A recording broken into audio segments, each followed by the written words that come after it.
तो आज हम लोग सेमीकंडक्टर डायोड के बारे में पढ़ेंगे। सेमीकंडक्टर में आज हम लोग किस बारे में पढ़ेंगे?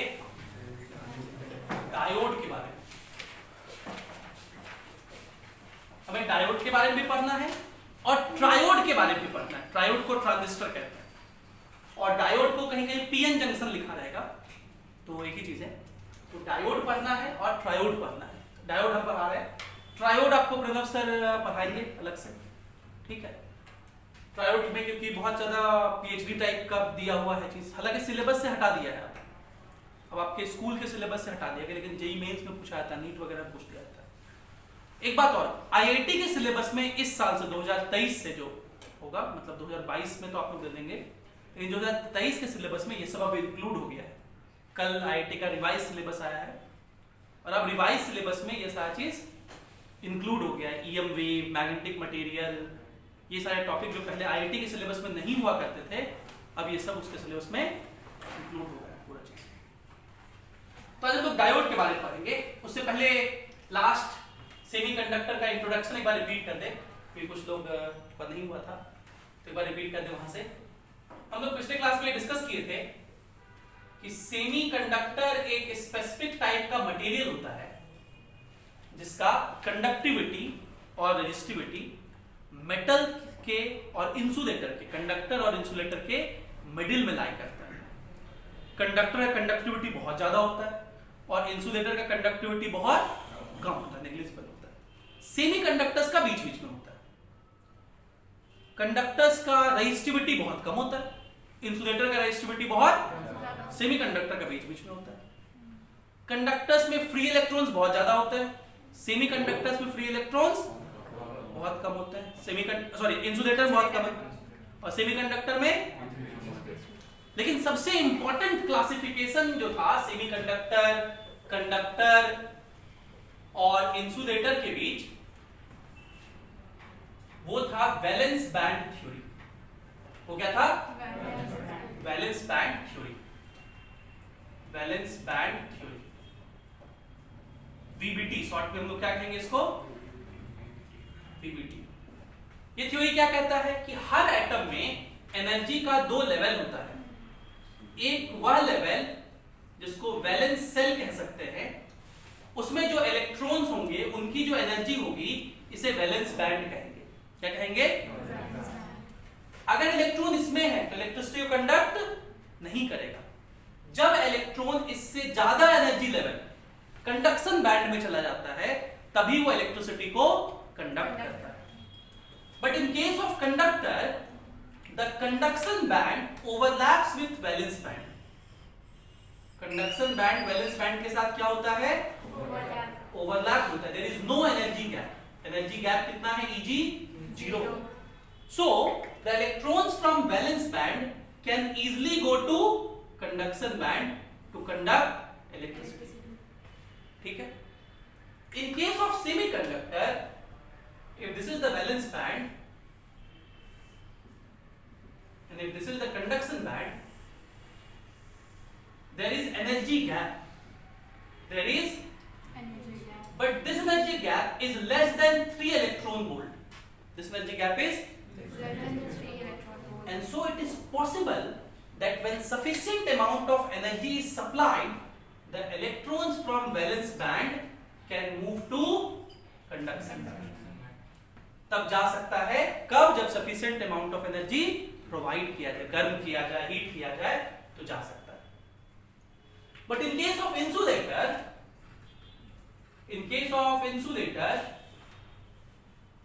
there is a very large energy gap between conduction band and valence band.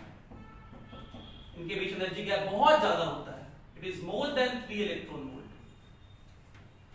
And so, even if you will give a tremendous amount of energy, the valence band electrons cannot go to conduction band. Valence band के electron conduction band में नहीं जाएंगे और बहुत ज्यादा heat कर देंगे तो फिर वो मटेरियल ही बर्बाद हो जाएगा। इंसुलेटर से फिर वो कंडक्टर बन जाएगा, उसका डाइलेक्ट्रिक ब्रेकडाउन हो जाएगा। तो हमें वो डाइलेक्ट्रिक ब्रेकडाउन भी ध्यान में रखना है कि वो भी नहीं करवा देना है। समझ रहे हैं? इन तीनों में फर्क समझ में आया? कंडक्टर में एनर्जी गैप तो आराम से वैलेंस बैंड के इलेक्ट्रॉन कंडक्शन बैंड में जाते हैं और इलेक्ट्रिसिटी को कंडक्ट कर देते हैं। सेमीकंडक्टर में एनर्जी गैप है, लेकिन वो एनर्जी गैप क्या होता है, कम होता है, इसलिए इलेक्ट्रॉन को अगर एनर्जी दे दिया जाए थोड़ा बहुत तो कंडक्शन बैंड में जाके कंडक्ट कर सकते हैं, जबकि इंसुलेटर में एनर्जी गैप बहुत ज्यादा होता है, इसलिए इलेक्ट्रॉन्स नहीं जा सकते। ये है क्या, वैलेंस बैंड थ्योरी, जो आपकी केमिस्ट्री में भी पढ़ना है। तो सेमीकंडक्टर, इंसुलेटर और कंडक्टर को क्लासिफाई करने का ये एक बहुत इंपॉर्टेंट थ्योरी है। फिर हम लोग पढ़े थे कि जो सेमीकंडक्टर्स होते हैं, सेमीकंडक्टर्स होते हैं, इनको हम लोग दो तरह से क्लासिफाई करते हैं। सेमीकंडक्टर्स को हम लोग दो तरह से क्लासिफाई करते हैं, एक को बोलते हैं प्योर सेमीकंडक्टर और दूसरे को क्या बोलते हैं, इम्प्योर सेमीकंडक्टर। प्योर का ही दूसरा नाम हम बताए थे आपको, इंट्रिंसिक सेमीकंडक्टर, क्या बोले थे, और इम्प्योर का ही दूसरा नाम बताए थे, एक्सट्रिंसिक सेमीकंडक्टर। ठीक, इसका एक और नाम बताए थे, इसका नाम बताए थे एलिमेंटल सेमीकंडक्टर। क्या नाम बताए थे, एलिमेंटल सेमीकंडक्टर। और इसका नाम क्या बताए थे, कंपाउंड सेमीकंडक्टर, कंपाउंड सेमीकंडक्टर। ठीक है, क्या डिस्कस किए थे हम लोग कि ये जो प्योर सेमीकंडक्टर होते हैं, जो एलिमेंट फॉर्म में सेमीकंडक्टर जैसा बिहेव करते हैं, और इसमें हमारा कौन आता है, तो जैसे सिलिकॉन, जैसे germanium etcetera, silicon, germanium etcetera. तो अगर आप सिलिकॉन की बात करें तो सिलिकॉन ग्रुप 14 का एलिमेंट, ये सब कौन से ग्रुप के एलिमेंट हैं, ग्रुप 14 के एलिमेंट हैं। तो ग्रुप 14 वाले एलिमेंट्स जो हैं वो एलिमेंटल फॉर्म में सेमीकंडक्टर जैसा बिहेव करते हैं। तो अगर आप सिलिकॉन के वैलेंस सेल को देखिएगा तो ग्रुप 14 वाले के वैलेंस सेल में कितने इलेक्ट्रॉन्स, 4 इलेक्ट्रॉन्स होंगे। तो ये 4 इलेक्ट्रॉन सिलिकॉन के देखिए वैलेंस सेल में है। इसी तरह दूसरा सिलिकॉन का एटम होगा, दूसरा सिलिकॉन का एटम होगा, उससे ये चारों इलेक्ट्रॉन क्या बना के रखेंगे, कौन सा बॉन्ड, कोवेलेंट बॉन्ड। ग्रुप 14 वाले एलिमेंट्स कौन सा बॉन्ड बनाते हैं, और इनके पास एक प्रॉपर्टी होता है कैटिनेशन का प्रॉपर्टी, ताकि वो सेल्फ लिंकेज कर सकते हैं, एक एटम दूसरे एटम के साथ क्या कर सकता है, बॉन्ड बना सकता है।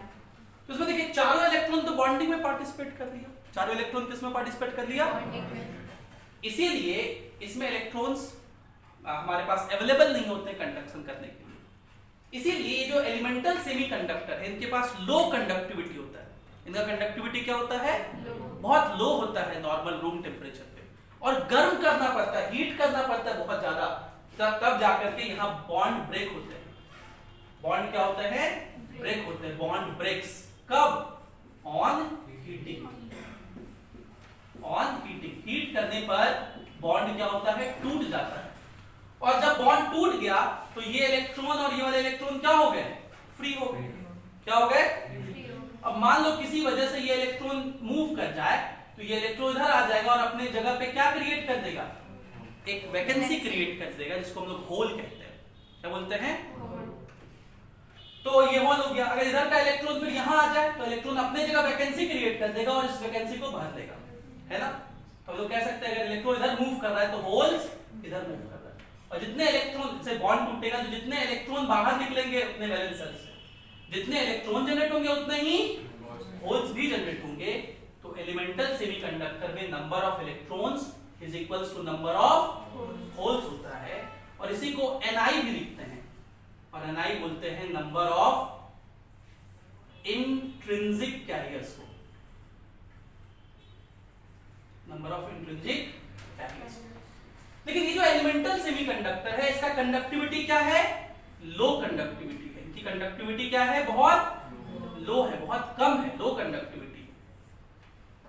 और इसीलिए हम लोग इसको डोप करते हैं, इसमें इंप्योरिटीज मिलाते हैं, और इंप्योरिटीज मिला करके ये बनाते हैं, इसको लोग बोलते हैं डोपिंग, एडिशन ऑफ इंप्योरिटीज, इसको क्या बोलते हैं हम लोग, डोपिंग कहते हैं। और डोप करके हम लोग कौन सा सेमीकंडक्टर बनाते हैं, इम्प्योर सेमीकंडक्टर, जो कि फिर से दो तरह का होता है, एक को बोलते हैं पी टाइप, दूसरे को बोलते हैं पी टाइप। कब बनता है? जब 13 वाला इम्प्योरिटी को ऐड करें, group 13 is added to group 14, to group 14। और इसको पी टाइप क्यों कहते हैं? क्योंकि इसमें होल्स जो होता है वो मेजॉरिटी में होता है। होल्स किसमें होता है? मेजॉरिटी। इसलिए हम लोग बोलते हैं holes are majority charge carrier, holes are majority charge carrier. और एन टाइप कब बनता है? जब ग्रुप 15 को ऐड करते हैं, group 15 is added to group 14। और इसको एन टाइप क्यों कहते हैं? क्योंकि इसमें इलेक्ट्रॉन्स जो होता है वो मेजॉरिटी चार्ज कैरियर होता है। इसमें होल्स होते हैं तो इसमें नंबर ऑफ होल्स होंगे वो बहुत ज्यादा होंगे इलेक्ट्रॉन से, और इसमें नंबर ऑफ इलेक्ट्रॉन्स बहुत ज्यादा होंगे। ये नंबर ऑफ होल्स और इलेक्ट्रॉन का प्रोडक्ट जो होता है, ये Ni क्या है? इसका नंबर ऑफ इलेक्ट्रॉन्स, और NH क्या है? उसका नंबर ऑफ होल्स। इनका प्रोडक्ट जो है Ni स्क्वायर के बराबर होता है। Ni क्या है? ये वाला। तो ये एक फॉर्मूला याद रखिएगा। What is Ni? Number of electrons, number of electrons in n type। What is NH? Number of holes in p type।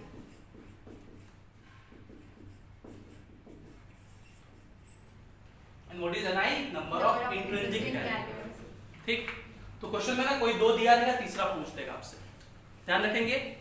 तो ये सेमीकंडक्टर का बेसिक आपको ध्यान रखना है कि सेमीकंडक्टर कौन होते हैं वैलेंस बैंड थ्योरी के अकॉर्डिंग। और सेमीकंडक्टर दो तरह के होते हैं, प्योर और इम्प्योर। प्योर वाले को इंट्रिंसिक, इम्प्योर वाले को एक्सट्रिंसिक कहते हैं। प्योर का कंडक्टिविटी कम होता है, इसलिए उसमें इम्प्योरिटीज मिला के इम्प्योर वाला बनाते हैं। दो तरह का होता है, एक पी टाइप, दूसरा एन टाइप। पी टाइप में बहुत सारे होल्स होते हैं, मतलब खाली स्थान होते हैं, और एन टाइप में बहुत सारे इलेक्ट्रॉन्स होते हैं, जिनकी वजह से कंडक्शन होता है। ठीक, अब ये इंट्रोडक्शन था जो पिछले क्लास में पढ़ाया था। अब हम लोग पढ़ेंगे डायोड। डायोड मतलब डाई मतलब होता है टू, दो चीज को मिलाने से बनता है। तो पी टाइप और एन टाइप को जब हम मिलाते हैं तो क्या बनता है? डायोड बनता है। तो हम लोग सीखेंगे कैसे बनता है, पहले इसको लिखिए जल्दी से।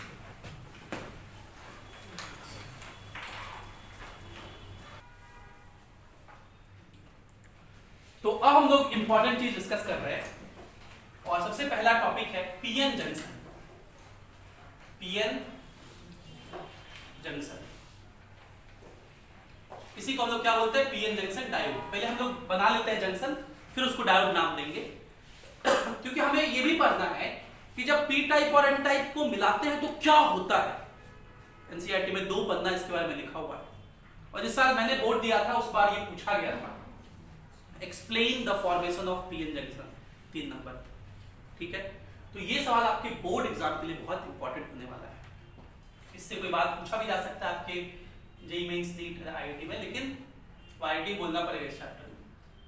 लेकिन ज्यादातर बात बोर्ड के लिए ज्यादा इंपॉर्टेंट है, और जैसे मैं डायग्राम बना के एक्सप्लेन कर रहा हूं वैसे ही आप लिखेंगे भी। सबसे पहले हम लोग एक पी टाइप लेते हैं और दूसरा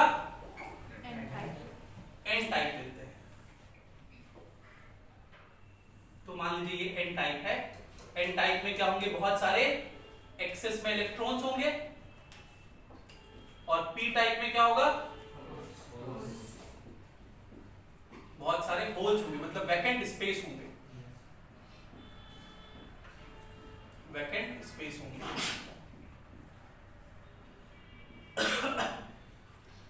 पहला सवाल हमारे मन में, जहन में ये उठना चाहिए कि सर ये पी टाइप एन टाइप क्या है? क्रिस्टल है। क्रिस्टल समझते हैं? क्रिस्टल मतलब इसका सिग्निफिकेंट साइज, जैसे मान लीजिए मार्कर, ये बहुत बड़ा साइज का है, तो क्या ये पी टाइप का एक बॉडी ले, एन टाइप का एक बॉडी ले, क्रिस्टल्स ले, उनको ज्वाइन कर दें तो पीएन जंक्शन बन जाएगा? नहीं बन पाएगा, क्योंकि अगर क्रिस्टल्स लेंगे तो इनके बीच का कांटेक्ट हम एटॉमिक लेवल का मेंटेन नहीं कर पाएंगे। क्योंकि कोई भी क्रिस्टल जो होगा उसको, वो दो क्रिस्टल को बीच में रखोगे, ऐसे दबाओगे, मिलाओगे, तो बीच में गैप तो रह ही जाएगा।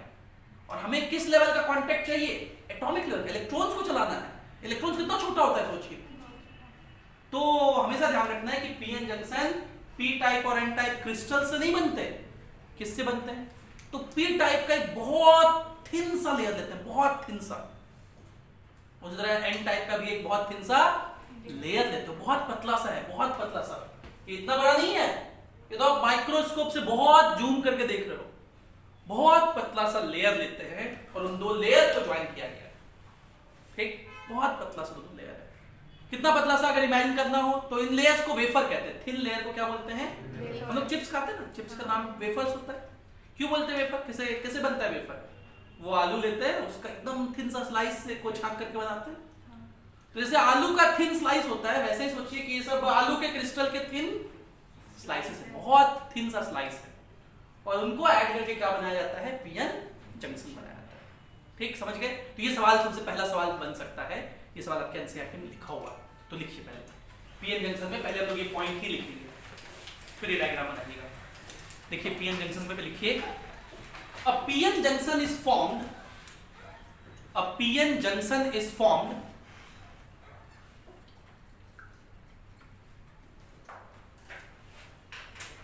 when a p-type wafer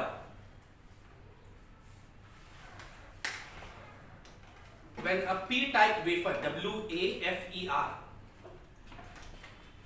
ये n टाइप वेफर है और ये p टाइप वेफर है। और वेफर क्या होता है? Very thin layer, very, bracket में लिख लीजिएगा, very thin layer of crystal. और क्यों लेते हैं? To maintain atomic level contact, to maintain atomic level contact, atomic level का कांटेक्ट बनाना है उनके दोनों के बीच। सो हम लोग क्या लिखे? अ PN junction is formed when a P type wafer, bracket में very thin layer of crystal to maintain atomic level contact, bracket close, is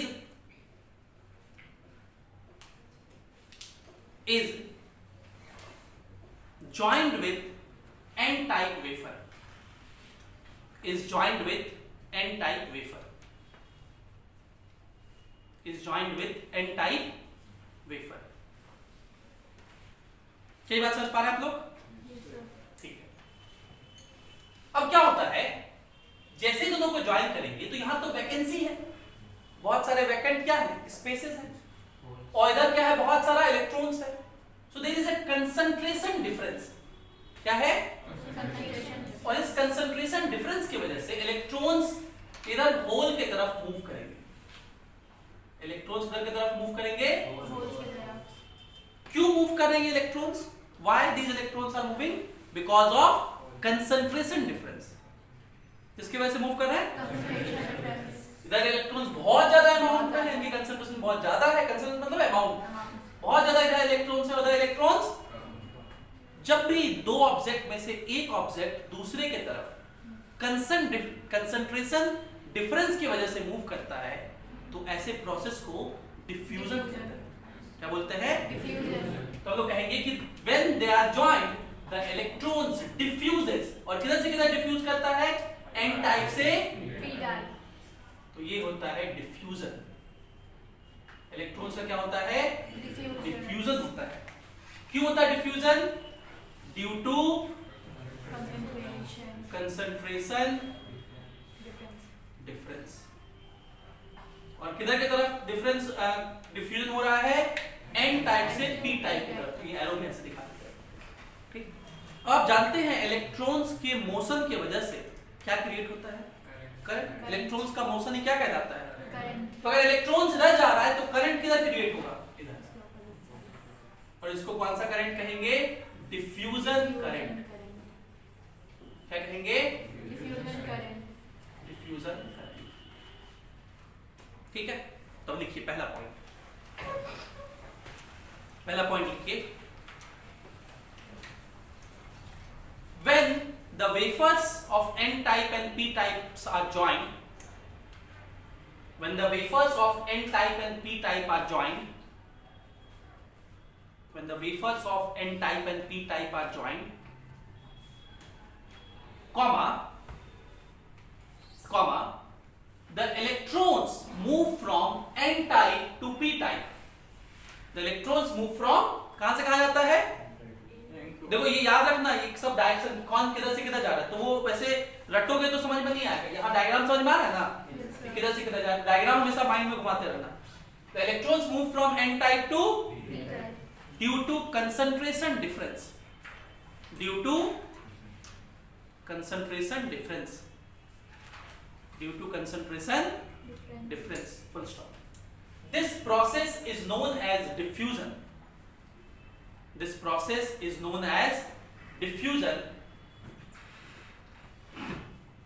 This process is known as diffusion, and it gives rise to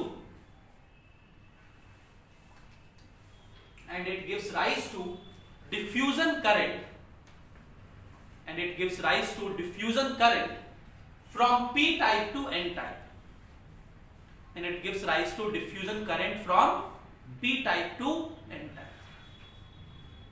ठीक है, तो इस वाले point में दो word को आप अंडरलाइन कर लीजिएगा, एक डिफ्यूजन, दूसरा डिफ्यूजन करंट, और फिर डायग्राम बनाइए. ये पहला स्टेप है पीएन जंक्शन फॉर्मेशन का. तो ये पहला स्टेप था पीएन जंक्शन फॉर्मेशन में, कि जैसे ही ज्वाइन किया, इलेक्ट्रॉन इधर मूव करना शुरू किया, होल्स इधर मूव करना शुरू किया. लेकिन कुछ देर बाद, ये पहला स्टेप समझ गए, लेकिन कुछ देर बाद क्या होता है कि ये जो प्रोसेस ऑफ डिफ्यूजन है ये खत्म हो जाता है. ये प्रोसेस ऑफ डिफ्यूजन क्या हो जाता है, खत्म हो जाता है, लास्ट कर जाता है. क्यों? क्योंकि देखिए एक रीजन क्रिएट हो जाए कुछ ऐसा, समझिएगा ध्यान से क्या हो रहा है. इधर से इलेक्ट्रॉन चला, इधर से इलेक्ट्रॉन चला तो अपने जगह पे क्या क्रिएट कर दिया, वैकेंसी क्रिएट कर दिया, होल्स क्रिएट कर दिया, और यहाँ वाले होल्स में जगह पा लिया. फिर इधर से इलेक्ट्रॉन चला तो यहाँ पे इलेक्ट्रॉन आ गया और होल्स किधर आ गया, इधर. तो क्या हम कह सकते हैं इलेक्ट्रॉन्स इधर आ रहे हैं और होल्स कुछ देर बाद कुछ ऐसा सिचुएशन दिखने लगता है. यहाँ इलेक्ट्रॉन्स आ गए हैं और होल्स यहाँ आ गए हैं, इधर ये इलेक्ट्रॉन्स हैं एन टाइप वाला, और इधर ये होल्स है. पहले आपको ये एक रीजन नहीं दिख रहा था, लेकिन अब एक नया रीजन क्रिएट हो जाता है. इस रीजन को हम लोग डिप्लीशन रीजन कहते हैं. इस रीजन को क्या बोलते हैं, डिप्लीशन रीजन. तो डिफ्यूजन कुछ देर बाद खत्म हो जाता है. क्यों खत्म हो जाता है, क्योंकि एक रीजन क्रिएट हो जाता है, इसका नाम क्या है, डिप्लीशन. लेकिन सवाल ये कि डिप्लीशन डिफ्यूजन को खत्म कैसे कर देता है, जरा समझिए मैकेनिज्म. ये इलेक्ट्रॉन्स इधर आ गए, इसका इलेक्ट्रॉन का यहाँ कंसंट्रेशन हो गया, तो क्या मैं कहूं कि इस एंड पर, डिप्लीशन रीजन के इस एंड पर नेगेटिव चार्ज का ज्यादा कंसंट्रेशन है, और ये होल्स किसके साथ ट्रीट होते हैं, पॉजिटिव वजह से.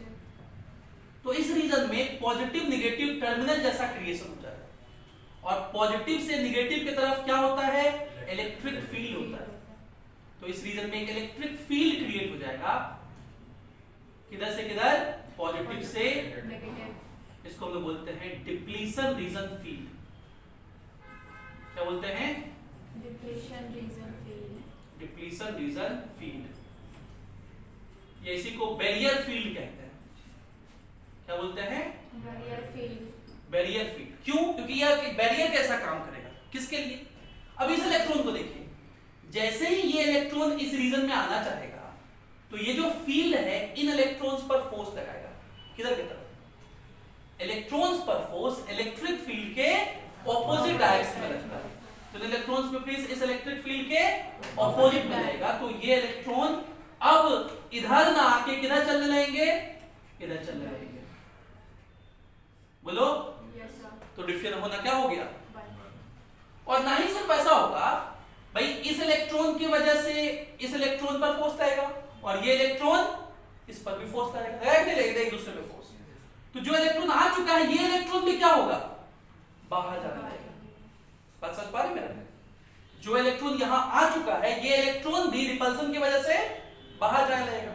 या आप इस इलेक्ट्रॉन पे सोचिए, इस इलेक्ट्रिक फील्ड की वजह से फोर्स कर लगेगा इधर, बोलो. तो जो आ चुके हैं ये इलेक्ट्रॉन भी क्या होने लगेंगे, वापिस से इधर जाने लगेंगे. अब इलेक्ट्रॉन्स इधर की तरफ मूव करने लगे, पी टाइप से एन टाइप। बोलो। और देखो पहले इलेक्ट्रॉन इधर जा रहा था, अब इलेक्ट्रॉन इधर जाएगा। इलेक्ट्रॉन का इधर के तरफ मोशन इलेक्ट्रिक फील्ड की वजह से हो रहा है। किसकी वजह से हो रहा है? Electric field. और जब इलेक्ट्रिक फील्ड की वजह से इलेक्ट्रॉन चलते हैं तो ऐसे प्रोसेस को ड्रिफ्टिंग कहते हैं। क्या पहले कहीं पढ़े थे? कंडक्टर में बैटरी लगा दो तो इलेक्ट्रिक फील्ड के अपोजिट इलेक्ट्रॉन चलता था, उसको क्या बोलते थे?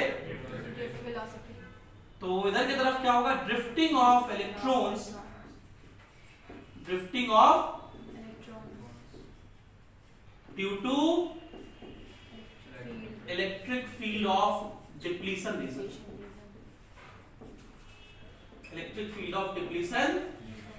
अच्छा, इलेक्ट्रिक फील्ड इनटू डिस्टेंस तो पोटेंशियल भी होता है, तो इस बैरियर फील्ड की वजह से एक पोटेंशियल भी क्रिएट होता है जिसको लोग बोलते हैं barrier potential. Creates barrier potential. ये पोटेंशियल क्रिएट करता है, इसको क्या बोलते हैं? Barrier potential. अब अगर इलेक्ट्रॉन्स इधर ड्रिफ्ट कर रहे हैं तो इलेक्ट्रॉन के अपोजिट क्या कहेंगे हम लोग? करंट भी होगा। बोलो। उस करंट को हम लोग क्या कहेंगे? Drift current. किधर से किधर होगा? इधर की तरफ। ये क्या होगा? Drift current. Drift current. तो अगर मैं इस करंट को I सफिक्स में D से लिखूं और डिफ्यूजन करंट जो था इसको I सफिक्स में कैपिटल D से लिखूं, फिर ये इलेक्ट्रॉन्स इधर जाएंगे, होल्स इधर आ गए, फिर से ऐसा इसमें से हो जाएगा, नहीं हो जाएगा, फिर से ये होगा, फिर से ऐसा आएगा, फिर से वापस आएगा। मतलब ये प्रोसेस क्या होता है? चलते रहता है। तो इक्विलिब्रियम में, एट इक्विलिब्रियम केस में आईडी ड्रिफ्ट करंट और डिफ्यूजन करंट दोनों क्या होता है? बराबर होता है और एक दूसरे के अपोजिट है। देखो डिफ्यूजन करंट इधर है और ड्रिफ्ट करंट इधर है, ठीक है, दोनों अपोजिट होता है, इसलिए नेट करंट जीरो है। समझे? तो दूसरा प्रोसेस समझ में आया? क्रिएशन ऑफ बैरियर पोटेंशियल या depletion region lasts the diffusion process and then the process of drifting starts. ठीक? तब ये पॉइंट लिखे हम लोग। लिखिए दूसरा point. The process of diffusion lasts after some time. The process of diffusion lasts after some time. Due to the creation of depletion region,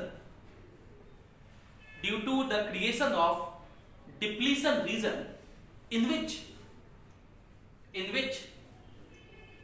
negative and positive polarity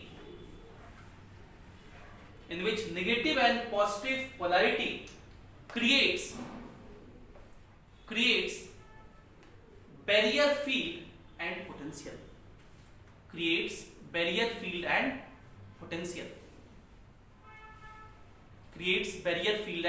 potential.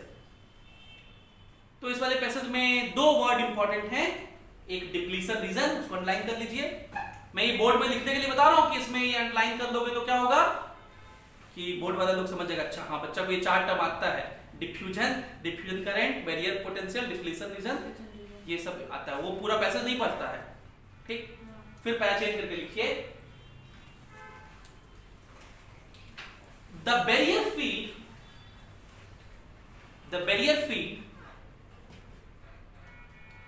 forces the electrons to now drift from p type to n type। देखो drift किधर से किधर हो रहा है electrons का? p type to n type,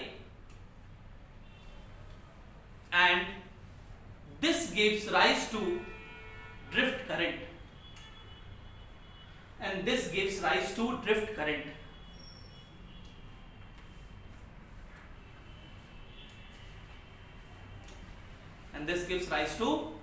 drift current. Full stop.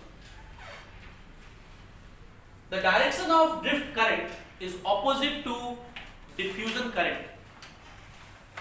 The direction of drift current is opposite to diffusion current. is opposite to diffusion current and they are equal for equilibrium. And they are equal for equilibrium. Opposite to diffusion का क्या बोलते हैं? The direction of drift current is opposite to diffusion current and they are equal for equilibrium. And they are equal for equilibrium. Full stop. मैं change करके this is how a PN junction is formed. इस तरह से एक PN junction formed होता है. समझ गए? उसके नीचे डायग्राम बना लीजिए. तो इस तरह से PN जंक्शन का फॉर्मेशन होता है. डायग्राम बनाइए.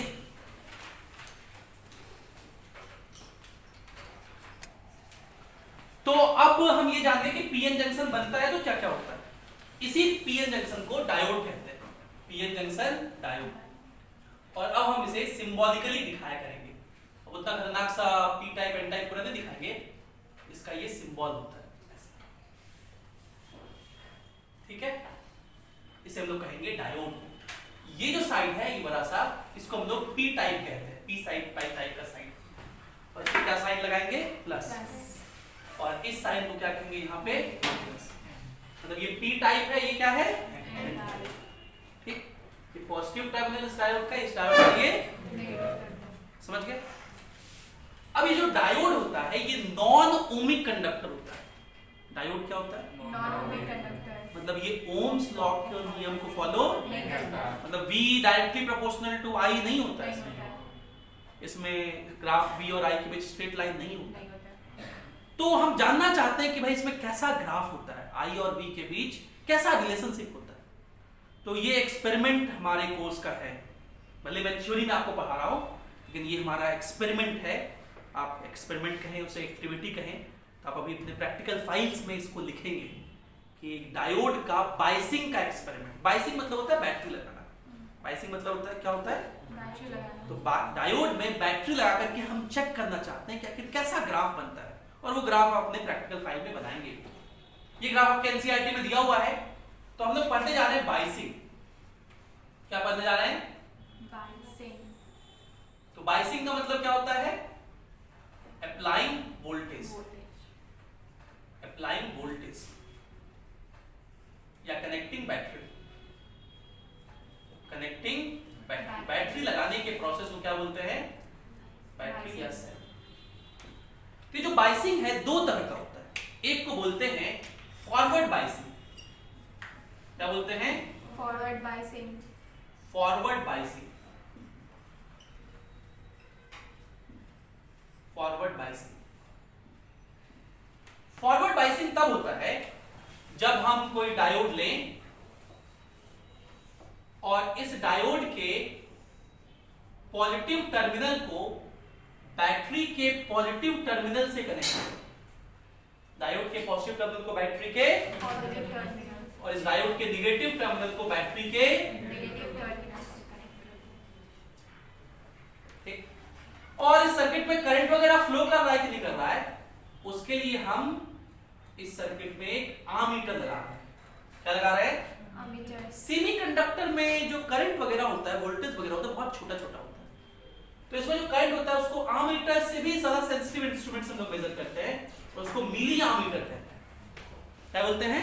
मिली आमीटर. आमीटर में करंट मेजर होता है 1 एम्पियर 2 एम्पियर में. मिली आमीटर में बहुत मिली में करंट मेजर करेंगे हम लोग, क्योंकि बहुत कम करंट फ्लो करता है. और इसके क्रॉस कितना वोल्टेज होगा उसके लिए हम लोग एक इस डायोड के क्रॉस क्या लगा देंगे?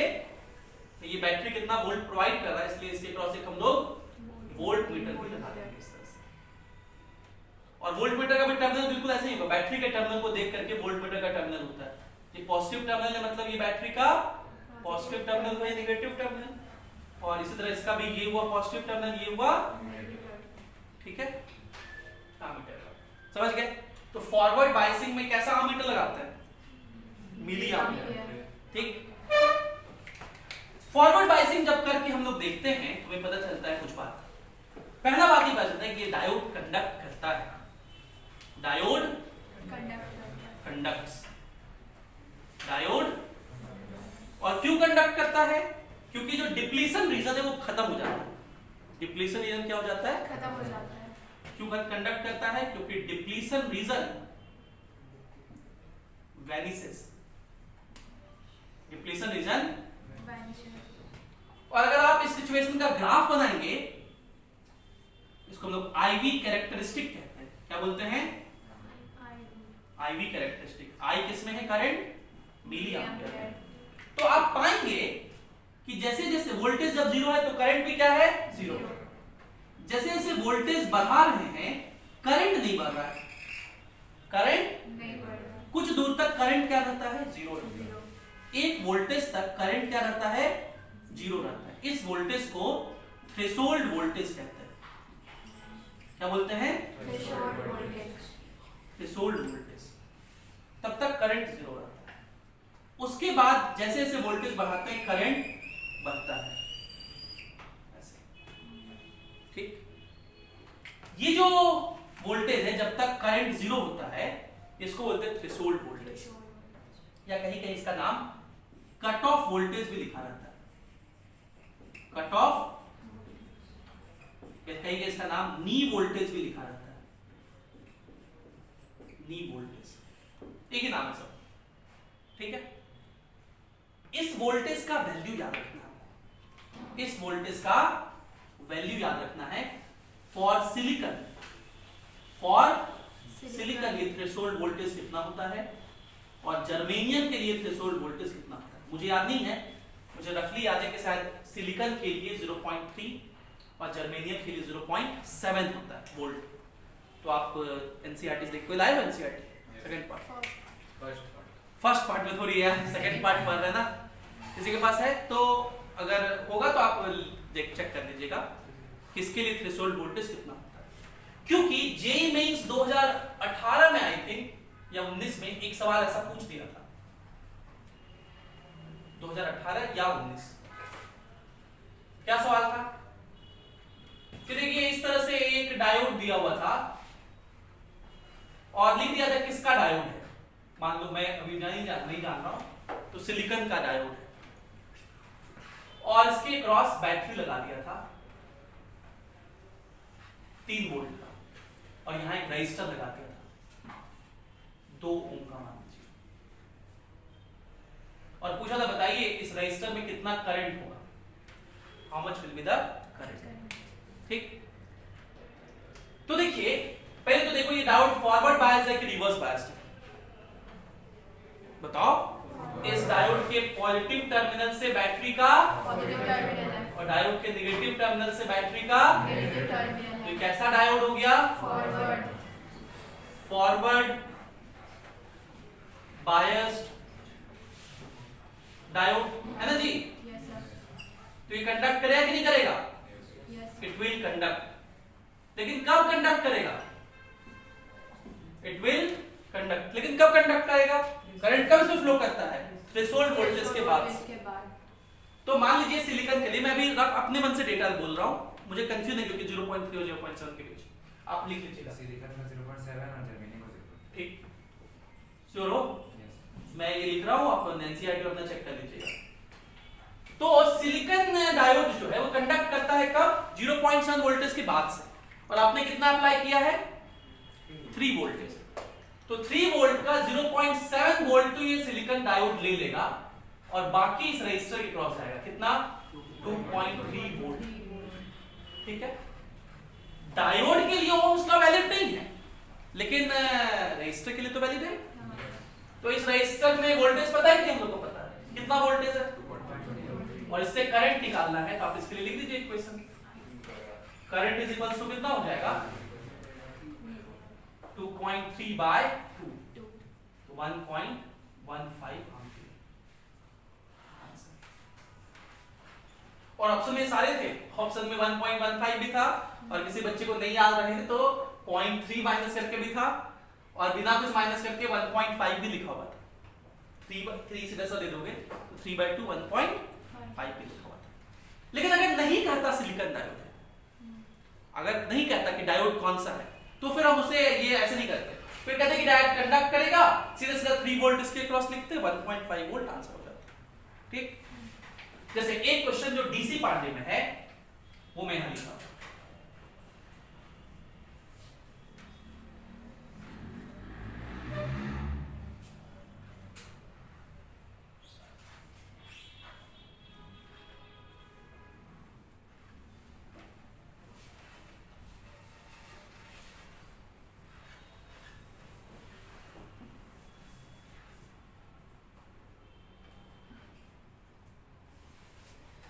ये D1 है, ये D2 है। आपको बताना है कि ये I1 I2 कितना होगा और ये I1 कितना होगा। ठीक है, तो आप देखो इस डायोड का ये पॉजिटिव टर्मिनल है, ये कैसा टर्मिनल है, और ये पॉजिटिव टर्मिनल बैटरी के मतलब ये डायोड कैसा बायस हो गया, ये हो गया फॉरवर्ड बायस। कैसा हो गया, मतलब ये कंडक्ट करेगा कि नहीं करेगा, करेगा। और इसका कुछ नाम नहीं लिखा हुआ है तो आप कोई वोल्टेज ड्रॉप नहीं होगा। ये और ये किसमें है ना जी, तो ये और ये पैरेलल में, 20 वोल्ट इसके क्रॉस होगा, इसके क्रॉस कोई ड्रॉप नहीं लिख रहा है, तो इसके क्रॉस कितना ड्रॉप हो गया 20 वोल्ट, तो इसमें करंट कितना हो जाएगा 20/5 कितना 4 एम्पीयर। ये सब बहुत आसान चीज है, खाली आपको ध्यान रखना कौन सा फॉरवर्ड बायस कौन सा रिवर्स बायस।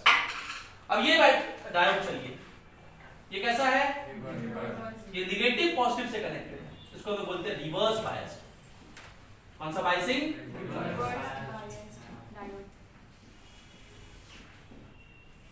ये दूसरा केस हो गया रिवर्स बायसिंग। रिवर्स बायसिंग में डायोड कंडक्ट नहीं करता है, डायोड डज नॉट कंडक्ट। और क्यों ऐसा होता है, क्योंकि डिप्लीशन रीजन थिक होते जाता है, बिकम्स वेरी थिक, और वो बहुत थिक होके इलेक्ट्रॉन्स के मूवमेंट को रोक देता है। तो अगर इसका आप सर्किट बनाएंगे, ये रहा अपना डायोड,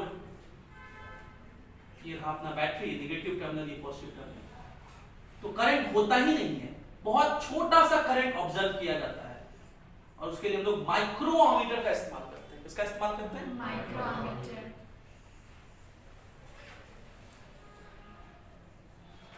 ठीक है, तो देखिए रिवर्स बायस में कब होगा, जब डायोड का पॉजिटिव टर्मिनल बैटरी के और डायोड का नेगेटिव टर्मिनल बैटरी के,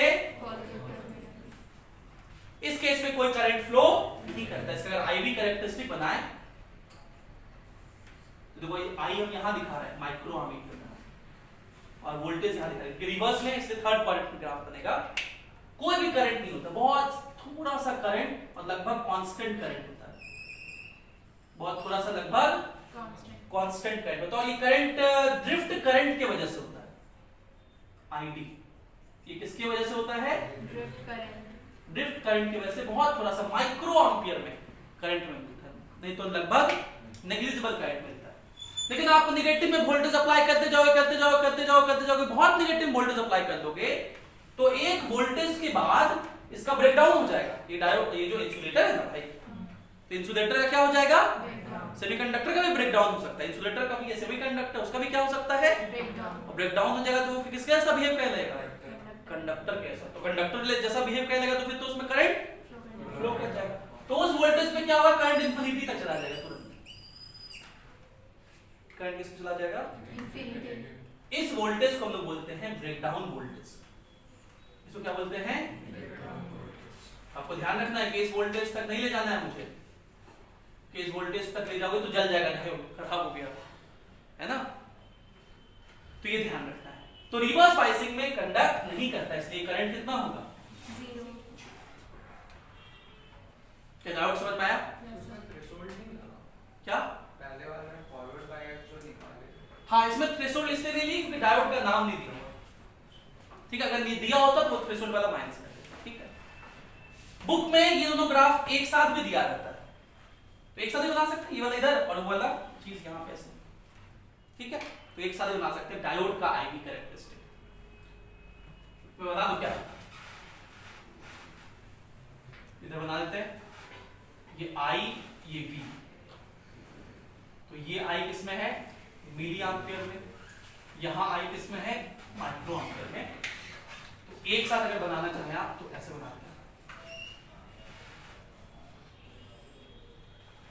ठीक, ये क्या है, IV characteristic of diode, IV characteristic of,